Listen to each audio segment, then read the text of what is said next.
teruskan dengan chapter 1 sebab statistik dia ada banyak chapter dan setiap chapter tu dia ada banyak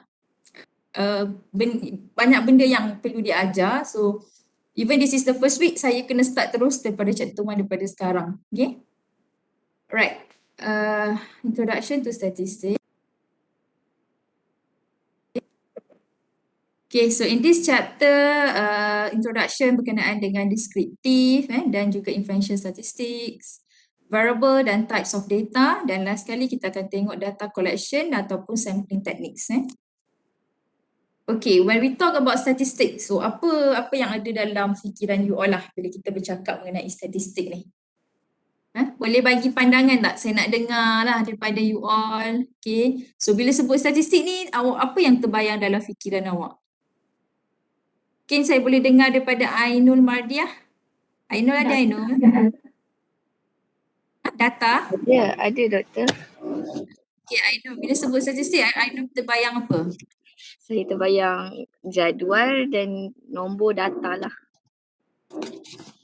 Jadual ada data kan? Kebanyakannya akan fikir data lah. Statistik ada data, right? Okay, thank you.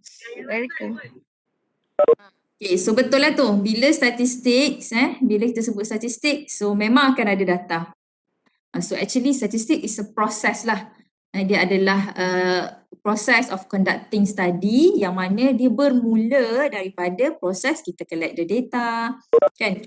You nak buat analisis terhadap contohnya nak buat analisis terhadap sekarang ni COVID-19. So pesakit COVID-19 berapa ramai yang terkena, stage berapa mereka yang ramai dah kena COVID stage berapa dan sebagainya. So itulah bermula dengan proses kita collect the data, organize data yang kita dapat, organizekan mengikut serius ke tidak simptom tu dan sebagainya, and then kita summarize the data, kita buat analisis, dan last kali kita dapat conclusion. Okay, so tu semua statistik lah, right? So dalam statistik ada dua perkara lah, dua konsep yang perlu tahu, iaitu beza di antara sampel dan population. Okay, so population ni adalah yang warna biru ni. Okay, yang besar ni adalah population lah. Population consists of all subject that are studied. Contoh kita nak study berkenaan dengan pesakit COVID-19 di Malaysia. Okay, so population dia adalah seluruh rakyat Malaysia yang terkena COVID-19 ni. Tapi it is impossible lah untuk kita buat study, kita nak collect semua data terhadap yang kena di Malaysia ni. Melainkan you adalah, okay, KKM. KKM tu boleh lah. Let's say KKM nak buat ni, kalau kita adalah KKM, so mungkin boleh kita collect semua data untuk population yang sakit COVID di Malaysia. Tapi kalau kata kita ni adalah satu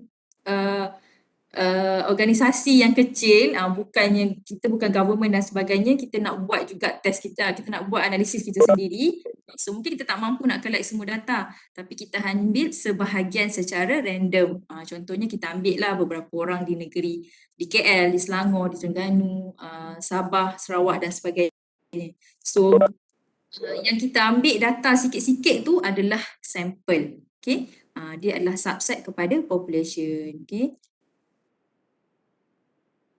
Alright, so dalam statistik juga kita akan ada variable, dan daripada variable itu kita boleh dapat data. Okay, kita kena tahulah variable apa yang kita nak collect, kemudian baru kita boleh dapatkan data. Okay. So dalam statistik terbahagi kepada dua. Yang pertama descriptive statistik, yang kedua adalah inferential statistik. So descriptive ni adalah statistik yang basic lah orang kata, level pertama statistik. Dia adalah deskriptif. Contohnya seperti kita collect the data, kita organize, kita summarize, kita present the data. Contoh you ambil berat badan pelajar Uniza, contoh. Okay, so bila you dapatkan data berat badan, so variable dekat situ ialah weight. Variable bila kita nak study berat badan pelajar Uniza, nak check pelajar ni obese ke tidak obese lah, contoh kan obesity ataupun tidak. So variable-nya adalah weight. Okay, so data adalah data of weight lah, student punya weight. Okay, so descriptive statistik ni adalah bila you dah dapat data, you cari dia punya mean, average dia, average data. Kebanyakan pelajar Uniza average dia berapa berat. Okay, kemudian data yang you dapat tu you present dalam bentuk graf. Contohnya macam graf yang biasa awak jumpa, graf histogram dan sebagainya. Okay, so itu adalah deskriptif lah. Kita buat analisis yang simple-simple sahaja terhadap data tersebut. Okay, tapi kalau kita masuk kepada inferential statistik, dia melibatkan analisis yang lebih mendalam dan lebih complicated lah. Contohnya, kita dapatlah data pelajar UNIZA seramai 200 orang, contohnya dia punya berat, dia punya BMI dan sebagainya. So kita nak buat prediction, contohlah dia kata kalau pelajar UNIZA ni akan datang, so ni adalah current pelajar UNIZA punya BMI, so nanti akan datang adakah trend pelajar UNIZA yang akan masuk semuanya adalah obese ke ataupun underweight ke ataupun normal dan sebagainya. Kita nak buat prediction, contoh. So itu termasuk dalam inferential statistik lah. Okay. Dia memerlukan dia memerlukan, kalau kita tengok definition ini ialah dia generalized from sample to population. Kita kena perform estimate, okay, hypothesis test, okay, kita nak determine relationship among variables. So mungkin kita nak study variables kot. Apa yang mempengaruhi berat badan pelajar UNIZA, okay, mungkin faktor pemakanan, faktor location ke, ada kaitan tak? Pelajar yang berada di kampus Besut, pelajar berada di kampus Kumbadak, ada kaitan tak dengan dia punya weight dan sebagainya. And making prediction tu semua ada inferential lah. Okay. So dalam syllabus ni, you all akan belajar dua-dua, deskriptif dan juga inferential. Tapi inferential, tak adalah inferential yang sampai tahap you nak making prediction and so on. Just inferential pun level yang minimum je lah. Okay. So cuba baca example ni dekat screen.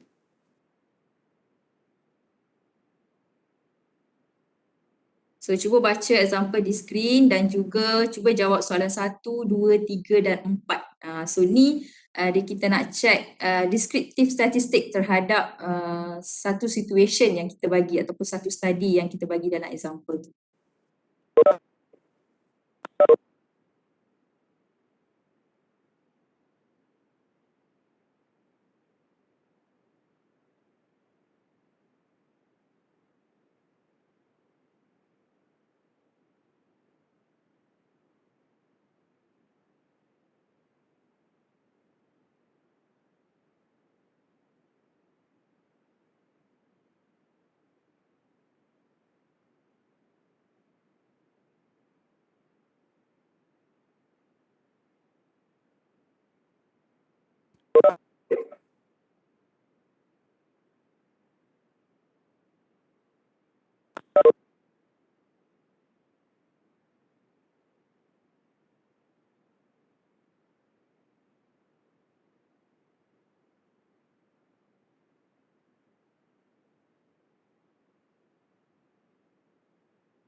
Okay.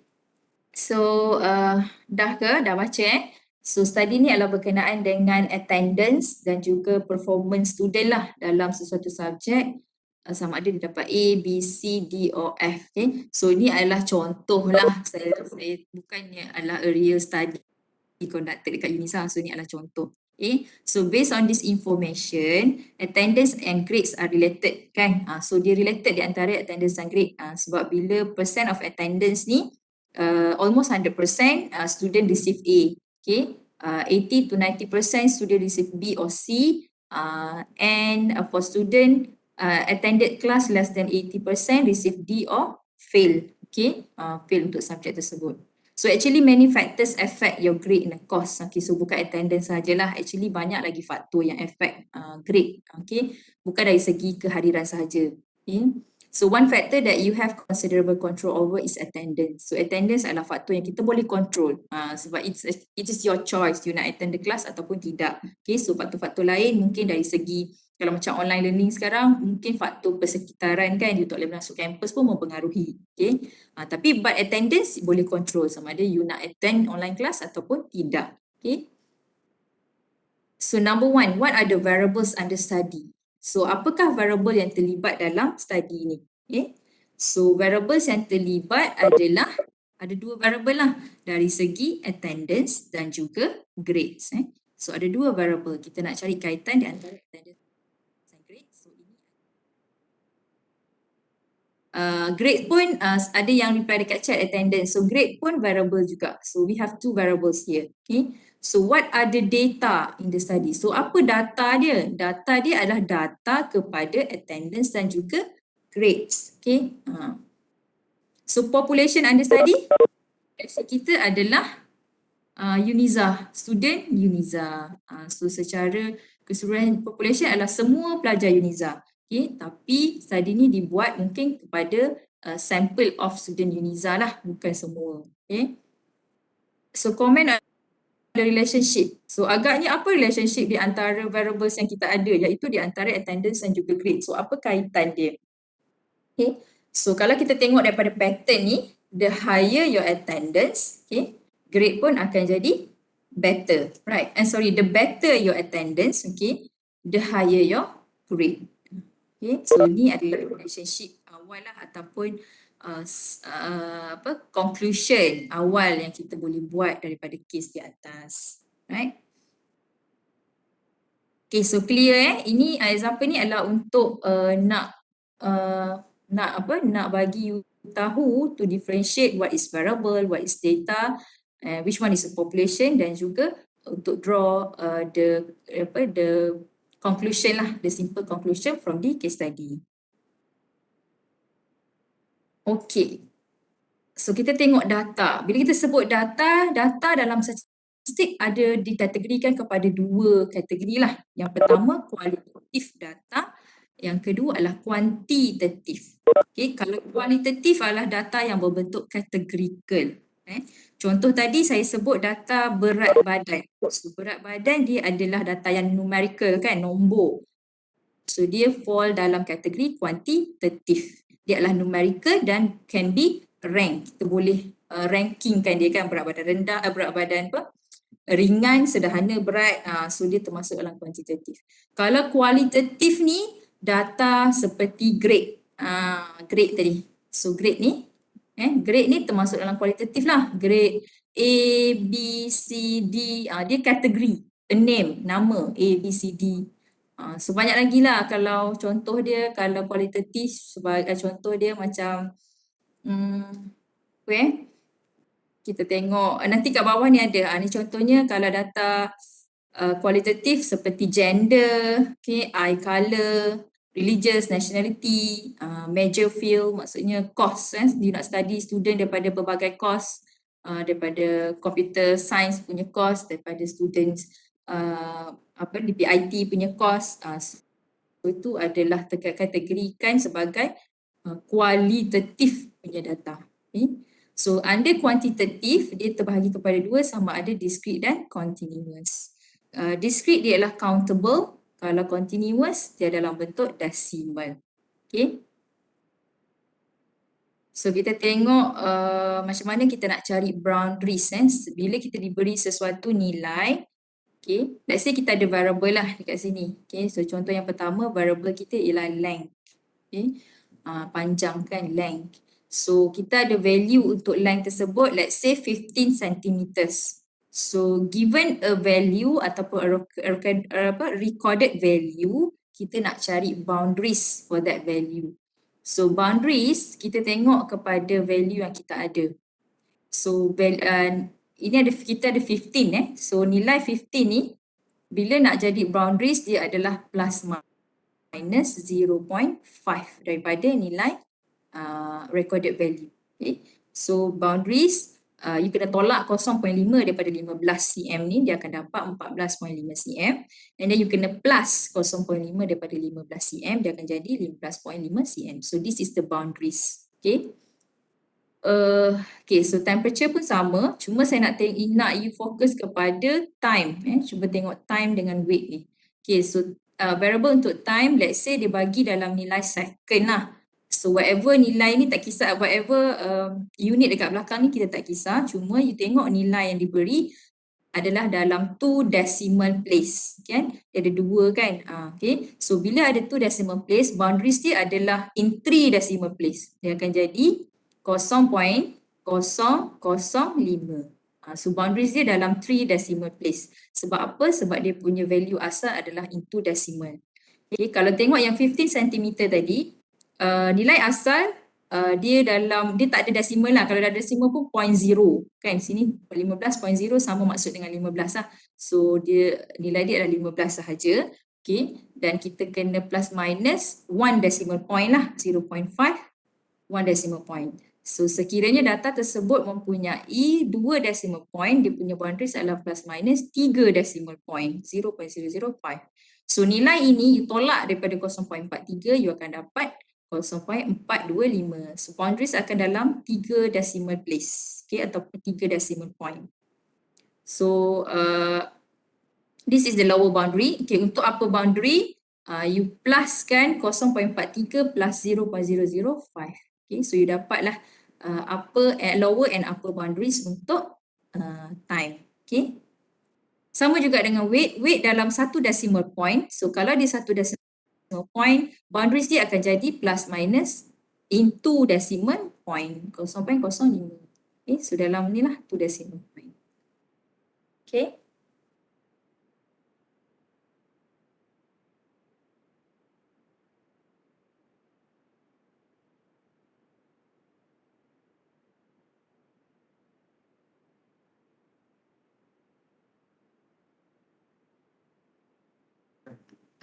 Okay, sekejap ya. Nanti saya sambung balik.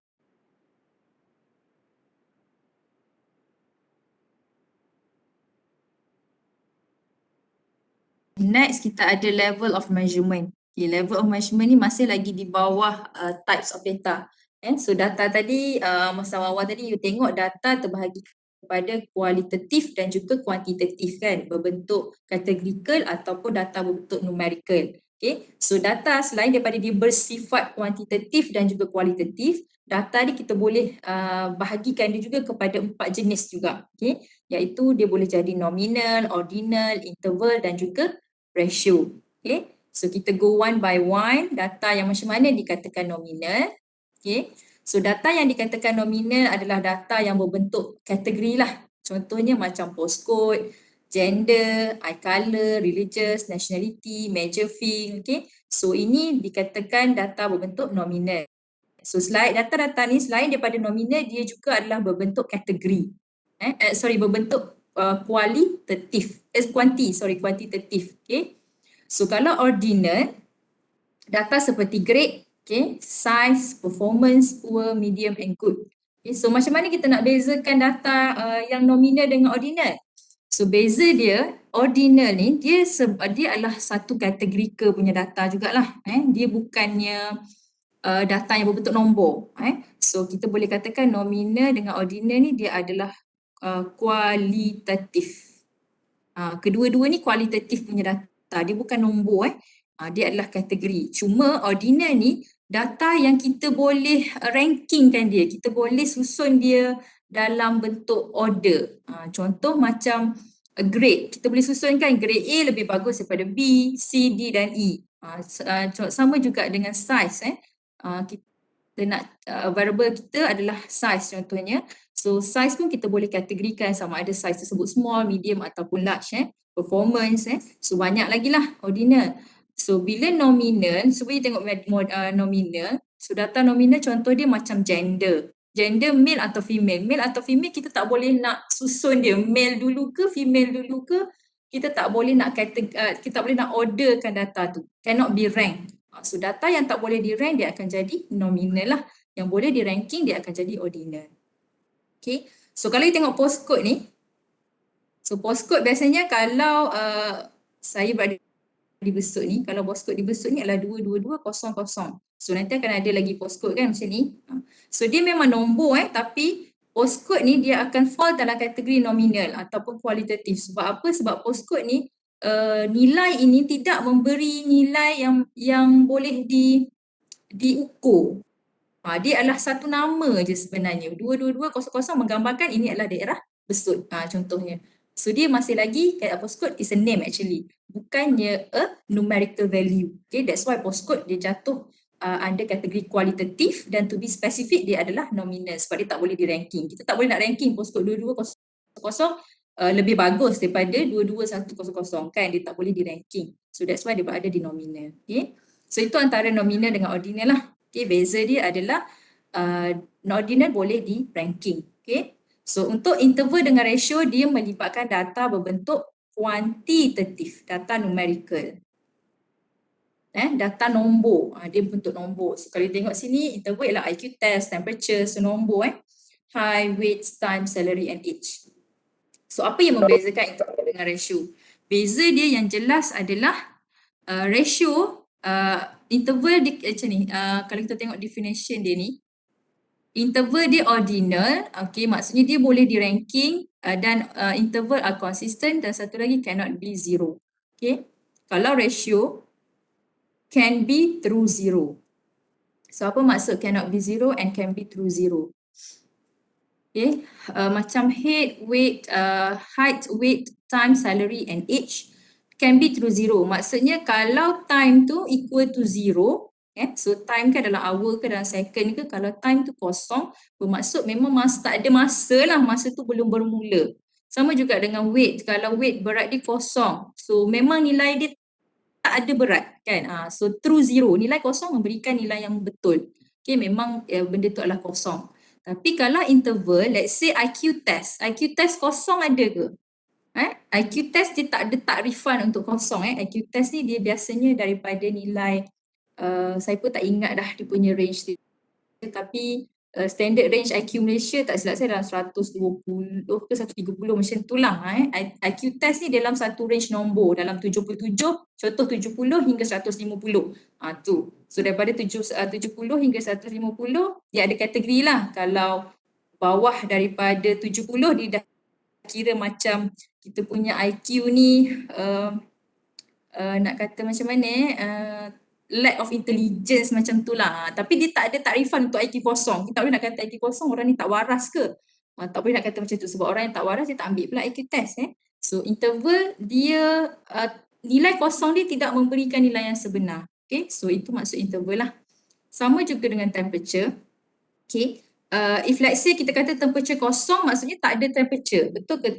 Kita tak boleh nak kata macam tu sebab temperature zero actually dia adalah takat beku. Dia ada suhu tapi dia adalah takat beku, bukannya tak ada suhu pada nilai kosong kan.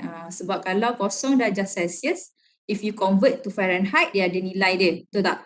So actually interval ni takrifan dia ialah dia cannot be through zero. Nilai zero bagi variable dia tidak menggambarkan benda tu adalah zero. Okay? Interval and ratio. Kalau you jumpa variable yang zero dia memang memberi takrifan zero, so dia akan berada dalam ratio lah. Okay? Kalau dia adalah kuantitatif, numerical, dia can be through zero, dia akan berada di ratio. Kalau dia cannot be through zero, dia akan berada di interval. So interval ni tak banyak data yang berada dalam case interval. Kebanyakannya adalah ratio lah. Okay? Right, so ada soalan tak setakat ni? Kita ada last slide sebelum saya masuk ke slide terakhir. Ada soalan tak setakat ni? Boleh faham beza di antara nominal, ordinal, interval dan juga ratio? Boleh Doktor. Boleh. Okay. Kita tengok last dalam chapter 1 adalah data collection and sampling techniques. So actually sampling techniques, teknik untuk kita ambil sampel ada banyak cara. Okay, so yang dilistkan dalam slide ni ada 4 sahaja.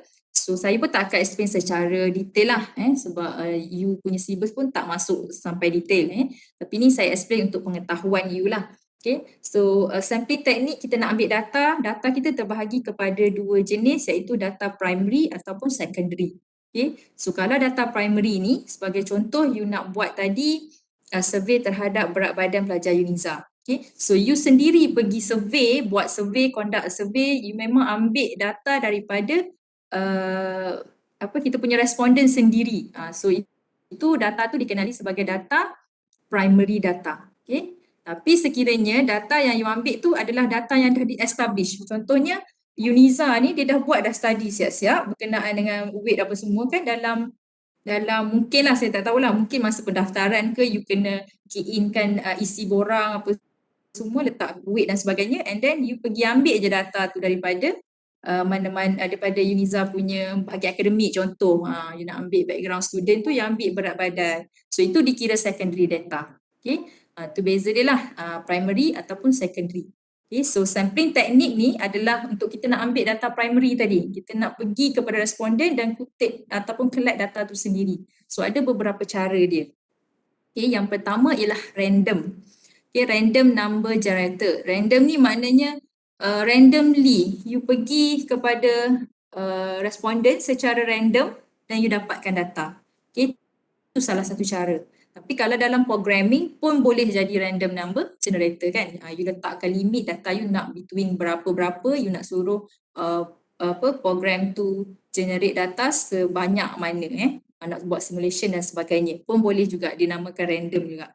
Okay. Yang kedua ada systematic sampling techniques. Systematic ni ialah kita ambil data every case subject. Contohnya dalam kelas DPIT 6 ni saya nak buat 10 group lah. Let's say saya nak buat 10 group. So saya akan suruh you all semua kira daripada nombor 1 sehingga nombor 10 sebab saya nak buat 10 group. So setiap orang akan ada nombor masing-masing 1 hingga 10. So yang sesiapa yang berada di pada nombor 1 dia akan form satu group. Itu adalah contoh systematic sampling. Okay, siapa yang dia adalah nombor 2 dia form satu group. Okay, itu systematic sampling lah. Kita pick up respondent every first subject ke second subject and so on. Okay. Yang ketiga kita ada stratified sampling. Yang ni kita divide population into groups. Okay. Contoh saya dividekan kelas awak ni, pelajaran kelas awak kepada beberapa group yang mana pelajar tersebut duduk mengikut negeri. Contohlah, you form group mengikut negeri masing-masing. So akan adalah beberapa negeri kan. Kemudian saya ambil sampel randomly within group. So contohnya saya pick up 2 orang daripada negeri Kedah, grup Kedah. Saya pick up 2 daripada negeri Kelantan, saya pick up 2 daripada Selangor. So itu adalah stratified sampling. Okay. Dan last sekali kita juga ada cluster sampling lah. Kita boleh buat secara cluster sampling. Yang mana cluster ni kita divide population into groups. Okay. Cluster. Contohnya macam tadi lah. Saya divide awak kepada negeri masing-masing. Dan saya randomly selected some cluster. So saya select terus satu group daripada Kedah contohnya. Ke semua orang daripada Kedah tu saya select satu group. Kemudian semua pelajar daripada group Selangor saya select juga. Okay. So kita select by group ataupun by cluster, the whole cluster ataupun the whole group tu sendiri. Okay. Dan tu dinamakan cluster sampling techniques. Dan actually ada banyak lagi lah dalam real world of statistics, ada banyak jenis sampling. So cukuplah untuk you all punya syllabus, you all tahu 4 jenis basic sampling sahaja. Okay, so kita dah habis lah chapter 1. Ada soalan tak? Dah habis dah kalau kira chapter 1. Chapter 1 ni basic saja terhadap statistik. So untuk chapter 2, kita akan masuk pada minggu hadapan. Okay, ada soalan tak setakat ni?